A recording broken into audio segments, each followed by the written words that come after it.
Hey guys, welcome back. It is one beautiful afternoon out here in central Ontario, Canada. I'm glad to have you guys here. I am fortunately about to make my very first cup of sludge right here at the sawmill. Now this has been a long time coming, but today I'm finally making it happen. At least I think I am. I think this is going to work all right. I brought the old Keurig out here, and as you can see, I've got the bluetti beside me. You might have seen this on a recent video. I was using this to power my circular saw. So we're going to see if it'll power the sludge machine here.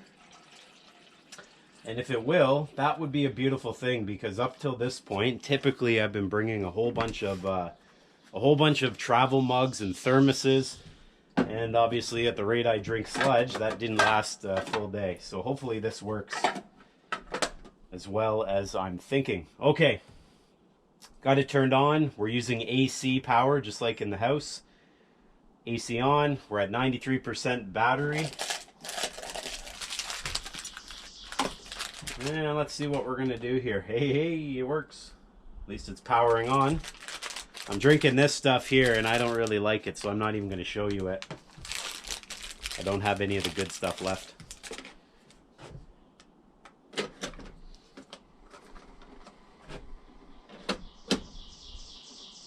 Okay.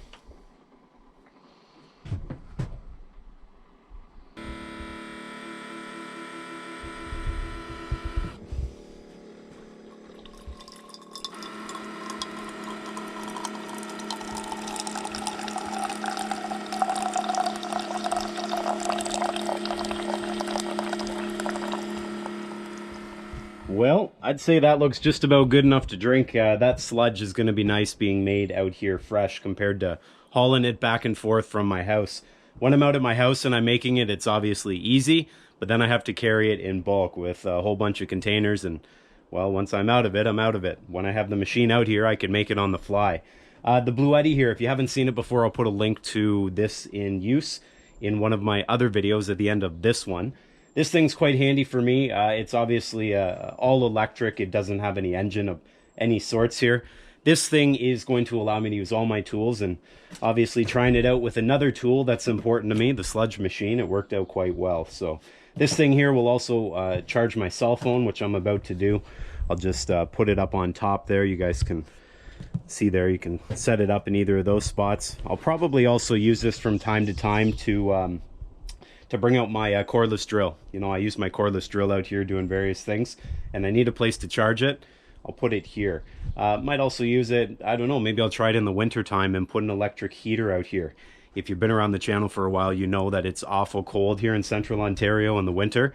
Having a nice little heater, maybe just sitting up here to warm my hands, maybe that'd be kind of nice. So we'll continue trying this, see how it works, see what it works with.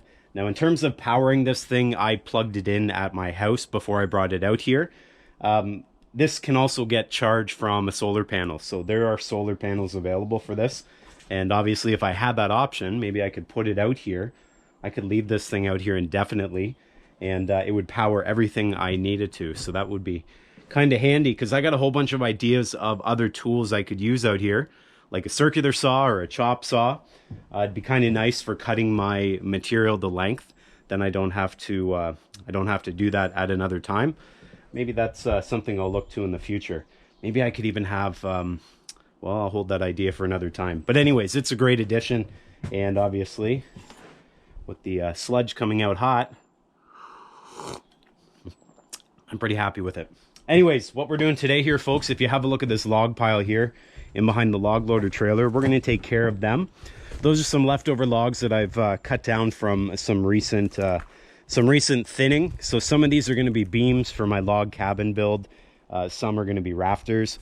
I think I need to cut somewhere in the neighborhood of 18 rafters, and I need some beams and 2x4s. I've shown you in the past that I like to mark my logs, especially when I only have a certain number of them here. So there's a beam, rafters, rafters, rafters. I think over here 2x4 rafters. So I know exactly what I'm going to get out of what log. I do a little inventory before we get cutting. So that's what we're up against today. As I mentioned before, it is absolutely beautiful out here. Knock on wood, we're starting to get over the bug cusp, if you will. So the bugs are starting to die off. at least now that I've said that, they're probably coming back stronger than ever. But I hope they're dying off because I'm just about done with them. Guys, let's get down to work. Here we go.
Well guys, there we have it, another nice haul of red pine lumber that I've made out of my logs that I had piled up just over there. It's really nice and rewarding when you can take trees all around you and make your own building material without having to go and buy it. Now the one drawback is I do not have a kiln, and if I did, I would have this lumber in it immediately, get it dried, and then be building with dry lumber, but I don't. So I'm going to be building with green lumber.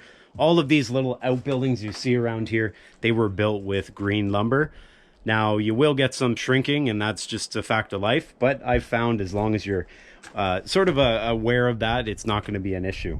So that'll be going into my cabin project as rafters real soon. That is 6 inches by 1.5 inch. And oftentimes I'll go 1.5 inch so that when it comes down to things like joist hangers, for an example, I can just use the common size joist hanger that they sell at the hardware store. Rafters, not really the same thinking, but I just get used to the 1.5 inches. So anyways, that'll be out there before long. One tip I will mention for you guys, if you have a look at those logs on the ground, they've been sitting there for probably a week or two. That's okay, but now that the weather is nice and warm, if those logs sit there too long with the bark on, like maybe 3 weeks, 4 weeks, give or take, what'll end up happening is you'll get some boring insects putting holes in it, and then you'll get some moisture getting in there and discoloration of the lumber. So just be aware of that if you have logs sort of stockpiled and you live in a climate like I do. I find it makes no difference whether the logs are on the ground or whether they're up on something like a log bunk. Regardless of where they are, if the bark's on them and it's warm out and they sit for a few weeks, you're going to start to get boring insects getting into them, at least where I live. So anyways, that's it for me. Really nice having the sludge cup out here and the sludge maker. The bluetti, very big help here, getting power out to places, including here where I normally would never be able to use stuff like this. So very fortunate to be able to have that with me. So that's it for me here today. Make sure you get out there, enjoy yourself, whether you're playing golf, going for a walk, riding a bike, or doing what I do and sawing wood. Get out there, enjoy yourself, and as always, be well, take care, see you next time.